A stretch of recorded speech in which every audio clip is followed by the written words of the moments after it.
I, Martha Johnson, live in a quiet residential area on the outskirts of Columbus, Ohio. Even at 62, I continue to serve as the organist at our local St. Mary's Church. On Sunday mornings, it's my routine to greet neighbors on my way to church. Good morning, Martha. Looking forward to your lovely playing today, Ellen Cooper from next door calls out.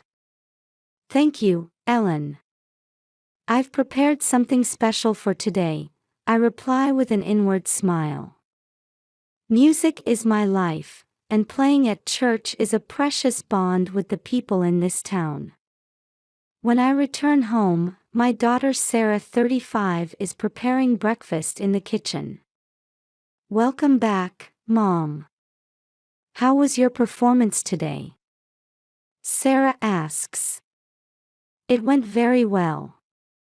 Everyone seemed to enjoy it, I answer, looking around for my grandson Tommy, 8. Is Tommy still sleeping? Yes, he was practicing piano late last night, Sarah replies. Indeed, Tommy is our family's treasure. Despite losing his sight in an accident at the age of 2, he possesses an astonishing musical talent. Every time I hear his piano playing, my heart fills with warmth. Sarah's husband, John, 37, comes down the stairs. Good morning, everyone. Martha, how was your performance today? It was wonderful, John, I reply, watching the happy faces of my family.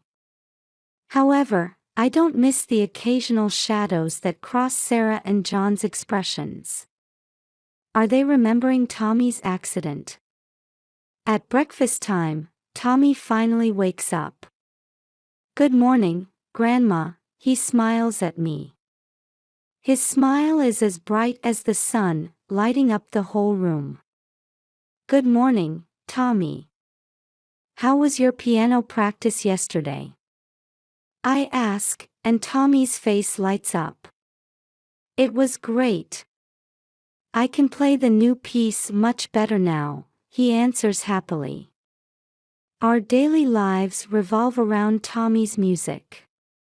The neighbors also recognize Tommy's talent and often offer words of encouragement.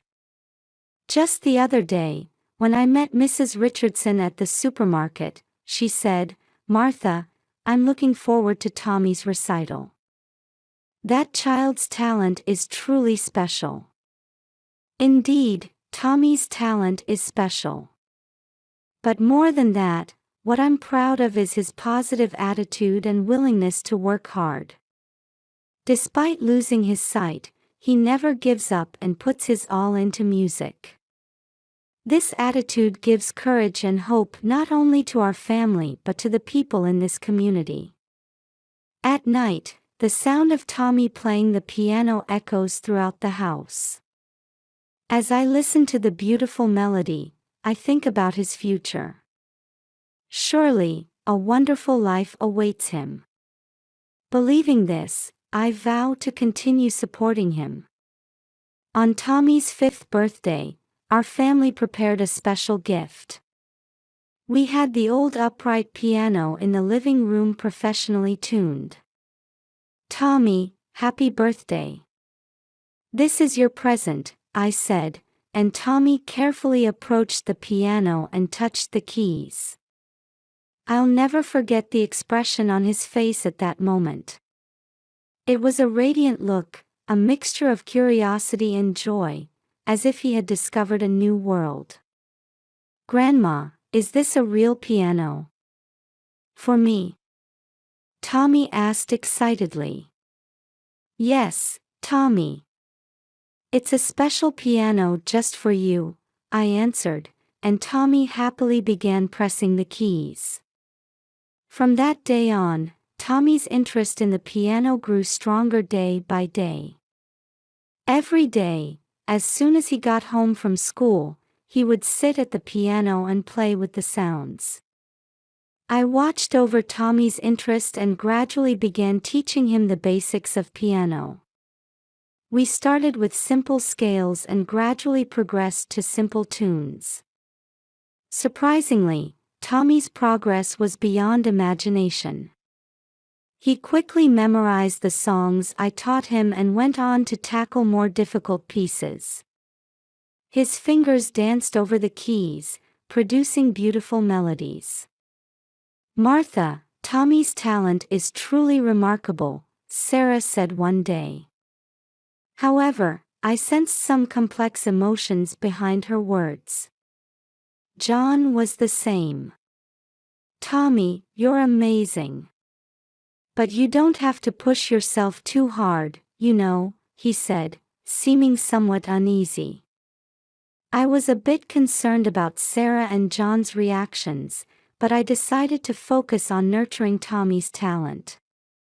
I consulted with Mrs. Anderson, the local piano teacher, and decided to have Tommy attend her piano lessons. "Martha, Tommy's talent is truly special," Mrs. Anderson exclaimed in surprise. "His musicality surpasses any student I've ever met." The other students in the class were also amazed by Tommy's performances. Tommy's ability to perfectly play difficult pieces despite his lack of sight was an inspiration to everyone. When Tommy turned 6, at Mrs. Anderson's suggestion, a small recital was organized. On the day of the recital, the community center hall was filled with local people. When it was Tommy's turn, the venue fell silent. Tommy took a deep breath and sat at the piano. Then, he began to play Chopin's Nocturne. As the beautiful melody filled the hall, the audience held their breath. When the performance ended, the venue erupted in applause. Many people stood up, applauding Tommy with tears in their eyes. "Martha, your grandson is a genius," Mrs. Cooper, who was sitting next to me, said excitedly. "I've never seen a child with such wonderful talent before." After the recital, many people began talking about Tommy. A small article about Tommy's talent was even published in the local newspaper. However, amidst the excitement, I was concerned about Sarah and John's behavior. They wore happy expressions, but they also seemed somewhat uneasy. "Mom, Tommy's talent is amazing, isn't it?" Sarah said, but there was a hint of anxiety in her eyes. "Yes, it really is," John agreed, but his voice seemed to be mixed with complex emotions. While I questioned their reactions, I decided to focus on nurturing Tommy's talent. I believed that Tommy's passion and talent for music would surely brighten his future. A few months after Tommy's small recital, I found a flyer for the Ohio Young Musician Competition. This contest is a prestigious event that serves as a big challenge for young musicians in the state. "Tommy, would you like to enter this competition?" I suggested, and Tommy's face lit up. "Really? I'd love to try," he answered excitedly. However, Sarah and John's reactions were complex. "Mom, Tommy is still so young. Isn't it too early for him to enter such a big competition?" Sarah said worriedly. "That's right. Tommy, you don't need to feel pressured," John agreed. However, seeing Tommy's enthusiasm, his parents eventually agreed. And so, we began preparing for the competition. Tommy's practice became more intense than ever. He practiced for an hour before school in the morning, 2 hours after school, and another hour at night, without fail every day. "Grandma, I want to play this part more expressively. How should I do it?" Tommy would ask. I listen carefully to his playing and offer advice. "Well, Tommy, Why don't you try playing this part a bit slower and let each note resonate more? Tommy listens seriously and immediately tries it. His concentration and desire to improve always amaze me. However, as the practice continued, a change appeared in Sarah and John's attitude. The two, who were previously supportive, began to show anxious expressions. "Tommy, why don't you take a break now?" Sarah began to say frequently. "That's right, Tommy. Don't push yourself too hard," John chimed in. I felt uncomfortable with the change in their attitude. Why are they so reluctant when this is a chance to develop Tommy's talent? One night, I overheard Sarah and John's hushed conversation. "John, is this really okay?" "Tommy is." "I know, Sarah. But at this point." Their conversation was fragmented, and I couldn't catch everything, but I felt there was some serious secret. As the competition approached, Tommy's anxiety also grew. "Grandma, do you think I can play well?" he asked worriedly. "You'll be fine, Tommy. You've practiced enough. Have confidence," I encourage him. However, the atmosphere in the family became more tense day by day. Sarah and John began to show guilty expressions whenever they saw Tommy practicing. "Tommy, you've practiced enough. Why don't you take a break?" Sarah would say. "That's right. Why don't you try getting interested in something other than music?" John would suggest. Tommy looked confused. "But I like the piano. I want to enter the competition." I didn't understand the cause of this family tension. Why can't they wholeheartedly rejoice in their son's great success? Are they hiding something? On the night before the competition, we had dinner as a family. The atmosphere around the table was heavy, with little conversation. "Tomorrow is a big day, Tommy," I said, and Tommy nodded nervously. "Yes, Tommy. Do your best," John said, but his voice lacked energy. Sarah remained silent, continuing her meal. In my heart, doubts grew larger and larger. Does this family have some serious secret? And is it somehow related to Tommy's talent? When we got home, I made up my mind. I must find out the truth from Sarah and John soon. For Tommy's sake, and for our family's sake. The day after the competition, a celebration for Tommy's victory was to be held at the local community center. I headed to the center early in the morning to help with the preparations. "Martha, congratulations. Tommy's talent is truly amazing," Mrs. Cooper called out to me. "Thank you. This result is thanks to everyone's support," I replied. The venue was decorated with handmade banners and Tommy's photos, creating a celebratory atmosphere. Tables were laid out with cakes and snacks donated by the local bakery. At 2 p.m., the victory celebration began. People from the community, Tommy's school friends, and teachers arrived one after another. Everyone offered warm words to Tommy, praising his talent. "Tommy, your performance was truly wonderful. I'm looking forward to your future activities." Tommy responded to people's words a bit shyly, but happily. However, I was concerned about Sarah and John's behavior. The two were standing in a corner of the venue, looking uneasy. Occasionally, they would look at Tommy with anxious eyes. As the celebration reached its midpoint, the host encouraged Tommy to give a speech. Now, let's hear a few words from our winner, Tommy. As the venue fell silent, Tommy stood in front of the microphone. He took a deep breath and began to speak. Everyone, thank you for coming today. I'm truly happy about this victory. Tommy paused for a moment, and then continued with unexpected words. But there's something I need to tell you all. Actually, the reason I became blind. Tension ran through the venue. I could see Sarah and John's faces turning pale. Actually, it wasn't an accident. My parents intentionally. The sudden confession threw the venue into chaos.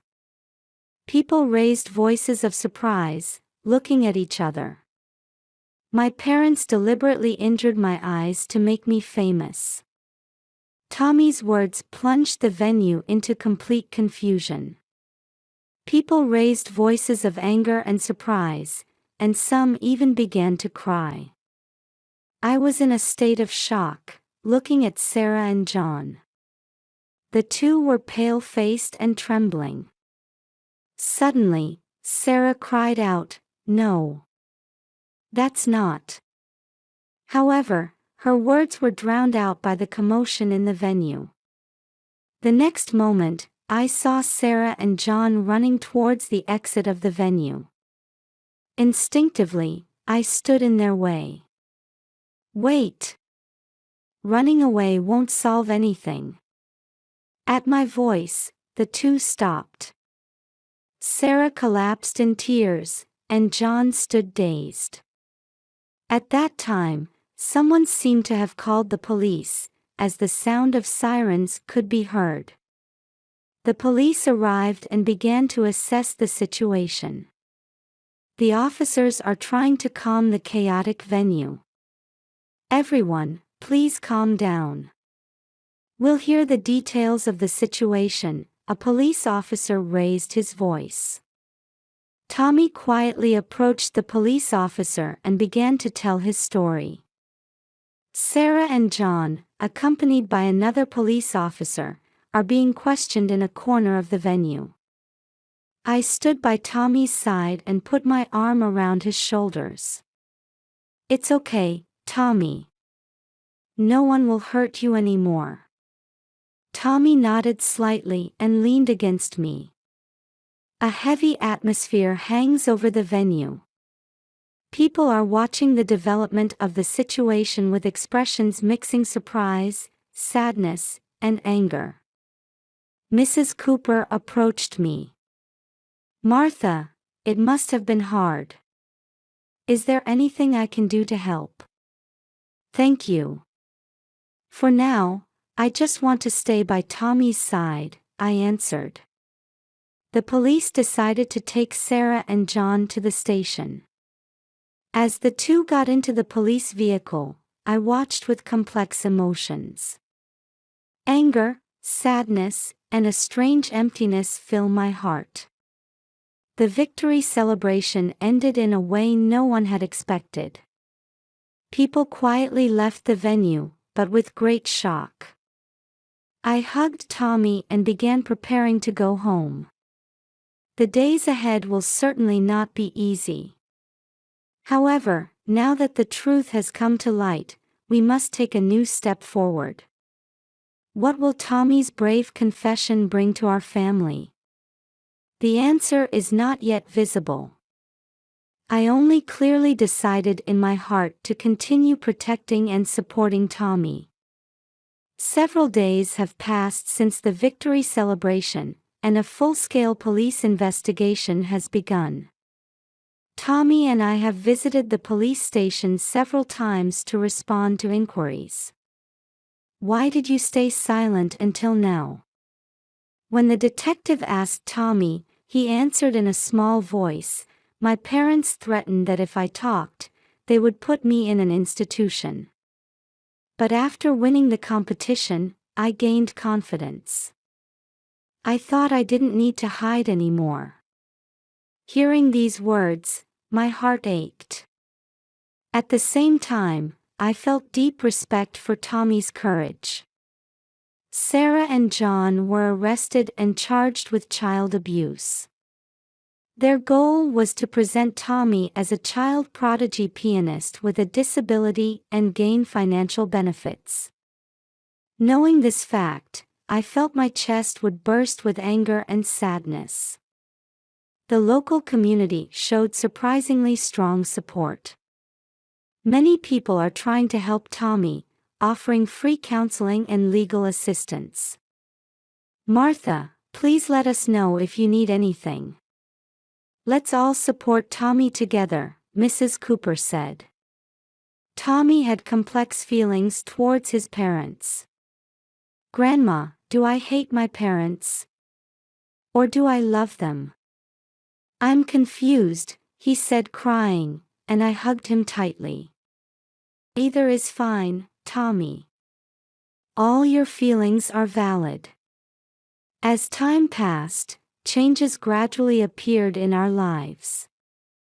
Tommy has started receiving psychotherapy and is making efforts to face his emotions. Sarah and John also seem to be spending days of reflection in prison. A letter from them arrived for Tommy. Tommy, we're truly sorry. We did something unforgivable. We're so sorry for hurting you. Tommy read the letter over and over, and it seemed that feelings of forgiveness towards his parents were slowly growing. Grandma, I want to go see Dad and Mom someday, Tommy said, and I felt his growth. Sarah and John are also earnestly working on rehabilitation programs while serving their sentences. I received a report from their lawyer that the two are sincerely repentant and want to engage in community service activities after their release. We are now exploring a new form of family. Tommy and I, and hopefully in the future including the rehabilitated Sarah and John, are hoping to build new bonds. Tommy, your life from now on will surely be wonderful. Your music should give hope to many people, I said to Tommy. Tommy answered with a bright smile, yes, Grandma. I'll do my best. I want to make people happy with my music. Having overcome this hardship, our family has become stronger. Tommy's talent and courage, and the warm support of the people around us. All of these are our hope for the future. The road ahead will certainly not be smooth. However, we are determined to move forward step by step, believing in the power of love and forgiveness. I sincerely hope that the beautiful music Tommy plays will